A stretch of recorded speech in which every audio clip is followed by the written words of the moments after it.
Across the world today, leading women are charting a new course for the coming generation. Today, women are advancing their nations and societies in economics, technology, fashion, and various other fields. Strong women of vision like Ellen Johnson Sirleaf, Joyce Banda, Angela Merkel, Julia Gillard, and many more have proven that there is a place for women at the seat of politics and power. However, progress of the modern-day women taking part in politics and attaining political positions has not evolved evenly. Nigeria today still ranks very low in the level of women's participation in the electoral process. In the first episode of this docuseries, we delve deep into understanding the reasons why. Learning firsthand from women who have themselves tried to gain access to the political table, but were faced with daunting challenges of finances, cultural and economic nature. Every woman born, like I say, is born politician. She understands her moves and her maneuvers. Women have got what it takes to lead. If you build a woman, you are building a nation. In Nigeria, we have 109 senators and only 7 are women. As a nation, our job is to create an environment for all our women to prosper. The Independent National Electoral Commission, INEC, is the organizing electoral body of Nigeria.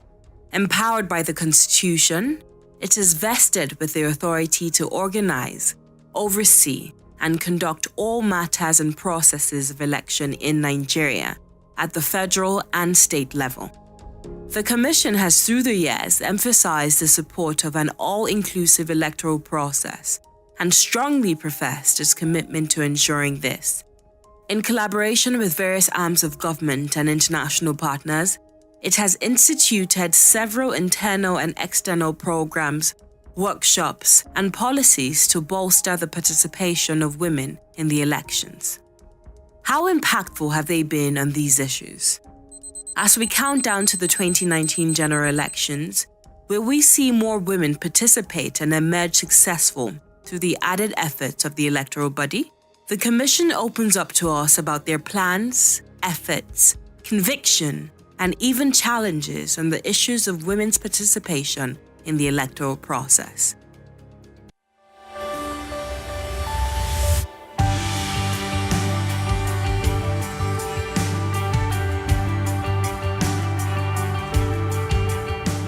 After many months of deliberation and consultation with various partners, INEC officially unveiled its gender policy to the general public. The unveiling was made at the Women and Election Conference, during which the then INEC National Chairman, Atahiru Jaga, made a commitment on behalf of the Commission to work hard in creating opportunities that are favorable to women. In his words, the status quo regarding the dismal and gross underrepresentation of women in elective positions cannot continue to go on.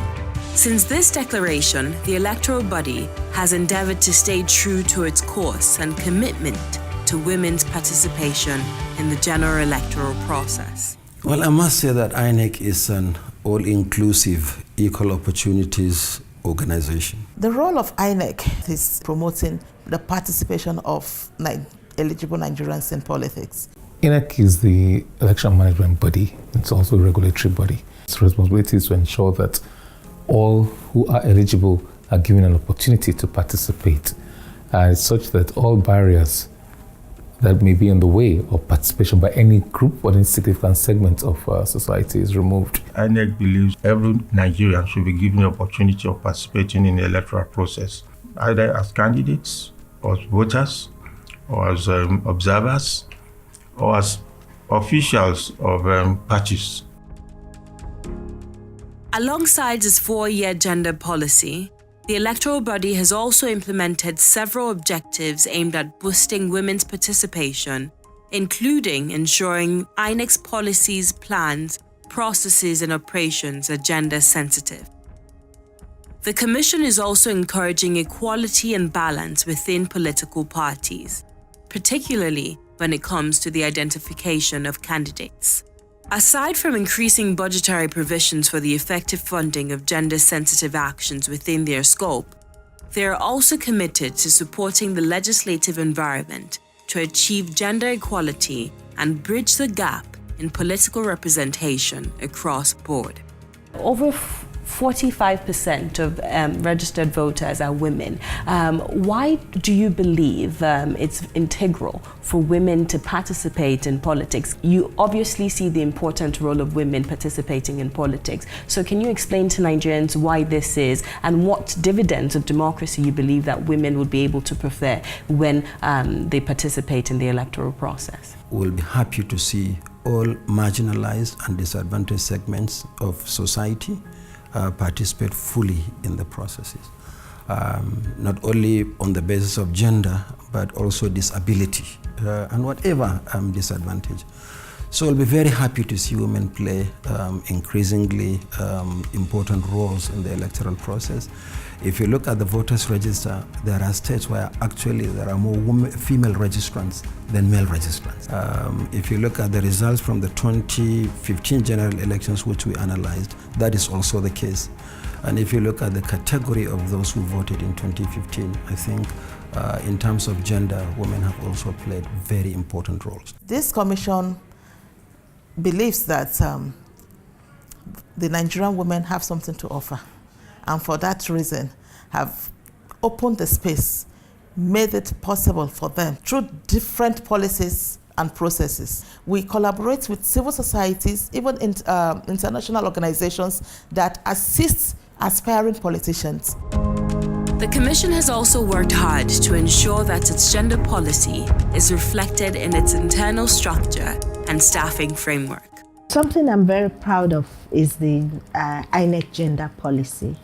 This policy takes a cue from the national gender policy. Unlike the national gender policy that I can't say that, I can't beat my chest and say is being strictly implemented, the INEC gender policy is very much alive. It ensures that in all our activities, female staff are involved in the processes. We have desk officers at the various state offices, These are to look out, using their gender lenses, to look out for involvement of female staff in all activities, but also involvement with women groups, but also ensuring that the gender perspective is utilized in looking at the activities of the Commission. To have a credible elections, you have to have inclusion of everybody. So INEC first developed a gender policy that will guide it to mainstream gender in the polity, both within the Commission and in the electoral process. INEC also put up a structure that will help it enhance women's participation.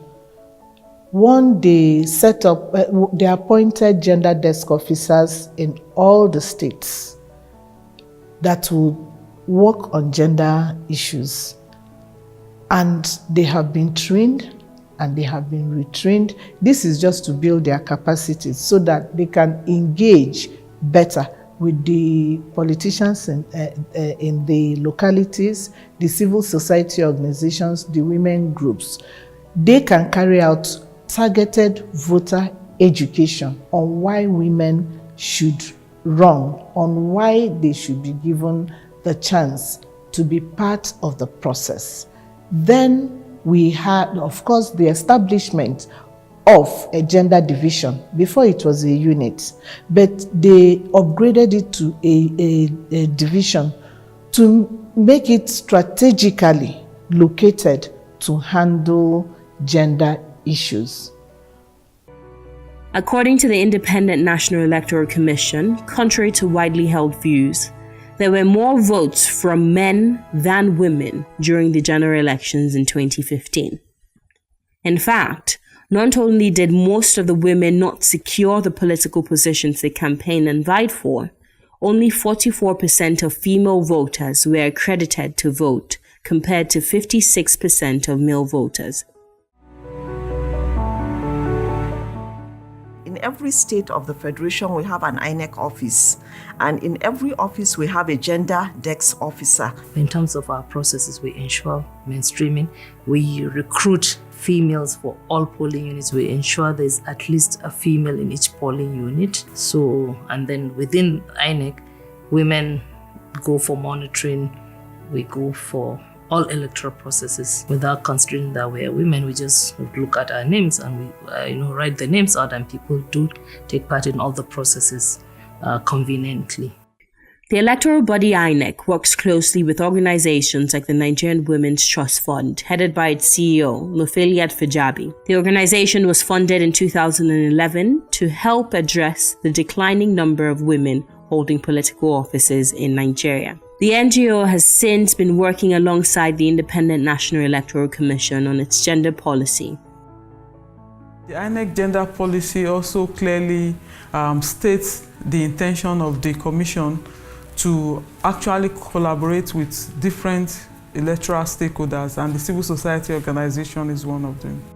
The electoral process now has in place a structure that is gender favorable, even at the level of registration. When we are talking about participation in the electoral process, apart from those who stand election, we are also looking at people who vote in the election. So for us, we ensure that at the time of registering people to vote, to be able to vote in an election, we ensure that we take cognizance of certain categories of persons who are more vulnerable. So for instance, when it comes to registering to vote, we pay attention to women, for instance, pregnant women or nursing mothers who come to register. We give preference to them, just like we do to persons with disability and the elderly persons. Electioneering process is made up of the entire series of activities, which starts with the registration of voters. This is usually accompanied by awareness programs, especially on the importance of voters' registration. In short, mass enlightenment and multimedia campaigns are conducted by the Electoral Commission and by other supporting agencies on voter education and promotion of citizens' awareness in order to increase voter turnout during the election and thereby promote accountability. Many of these awareness programs and workshops are geared towards educating women on the importance of their role and votes. They are also conducted to lend better support to women interested in vying for political positions. We're fortunate enough to get development partners helping to fund a lot of our workshops. And a typical women's workshop that we'll pick speakers, female speakers who have done very well, like Aisha Tuduko, who is in the House of Representatives. We'll get them as chairpersons for the workshop. Then the last one we had a lot of speakers from women who are from universities who specialize in women's issues and all that. And we find that from the workshop we get women from all walks of life, especially those who are interested in politics. So we all gather together, deliberate. They talk about what their challenges are, which are tremendous coming from the society. And also they use it as an opportunity to encourage each other. So I find that the workshops have been beneficial, I want to believe. We do all we can, not just as an electoral management body, but also in conjunction with the stakeholders, do all we can to ensure that women are mainstreamed and involved in all aspects of the process. We give them capacity building, and that's the third aspect that INEC does. This capacity building, we do it in collaboration sometimes with the development partners, and sometimes INEC does it alone. Support from partners like the European Centre for Electoral Support, ECES, UN Women, the United Nations Women, particularly in areas of INEC strategic and operational planning, continues to improve INEC's work. Partnerships such as the one INEC has with the European Centre for Electoral Support, what exactly do you intend to get out of partnerships like this in advancing our electoral process? The partnership with the European Centre for Electoral Support, with the EU, with other partners, has enabled not only greater participation and involvement of women in politics, but greater participation and involvement of persons with disabilities. It has also ensured greater participation and involvement of the youth. Recall that in each of the 6 geopolitical zones, we had campus outreach in which we essentially engaged with the youth. And this was done in partnership with the European Center for Electoral Support. And I'm happy to also say that the European ambassador was with us in virtually all the campus outreaches that we conducted. The good thing is that the 2019 general elections, as a result of that engagement and more, has become more or less the election of the youth. The vast majority of those who have registered are young persons between the ages of 18 and 35. But if you carry it forward to the age of 50, they constitute 80% of the registered voters. This is amazing. The European Centre for Electoral Support advocates for a stronger presence of women in the electoral process, and thereby fosters an environment where knowledge can be exchanged and best practices can be traded. The vision of ECS is that women represent at least, if not more, 50% of the electorate, but even more when it comes to what should be the participation in the political life from a higher level, a national level. The European Union Support to Democratic Governance in Nigeria, EU SDGN, with technical support from the European Centre for Electoral Support, ECAS, and funding from the European Union, the stakeholders sought to further deepen INEC's role in improving the quality of women engagement in the political process in general, increasing women's participation in the electoral process in particular, as well as helping to chart roles for female politicians, scholars, and activists towards strengthening women's participation in the upcoming 2019 general elections. This partnership is going to continue, and we're going to deepen this partnership. You can see the progressive improvement in the participation of women, in participation of persons with disabilities, and in the participation of youth. And we'll continue to deepen our collaboration with the EU, ECAS, and other partners. Well, there are certain structures put in place by INEC to ensure that women participate in the electoral process. Part of it is to work with civil society groups who focus on issues of women. And in doing that, we let them know what they need to do to participate in the electoral process. One of the things I did here in Rivers State when we were doing the registration of voters was to collaborate with a civil society group that focuses on women issues, gender and development action. They came to me and we discussed and we agreed. So what we did was they sent me a series of questions of what people want to know, women particularly, want to know about the continuous voter registration, where they needed to go to, simple questions about transfer from one location to another for voting. And so I answered that. There were about 20 questions, and they used this and developed handbills where they used and shared with women's groups. And they were also online to help women who had issues or complaints about the electoral process to know what they needed to do. The electoral body has also emphasized their concerns and, more importantly, their expectations on the role political parties play. INEC hopes that the political parties will do their part to ensure that women are given all the advantage they need to fully participate in the coming elections. In addition to the recently established gender policy by INEC, Nigeria is a signatory to several international instruments affirming women's rights and equality with men. Among these international instruments are the Convention on the Political Rights of Women, which was adopted as far back as 1952 but ratified by Nigeria in 1980. The Convention on the Elimination of All Forms of Discrimination Against Women was adopted in 1979 and ratified by Nigeria in 1985. Despite the establishment of these policies, legislations and internal structure, much implementation is needed within the political parties for there to be any real impact in the participation of women in the electoral process.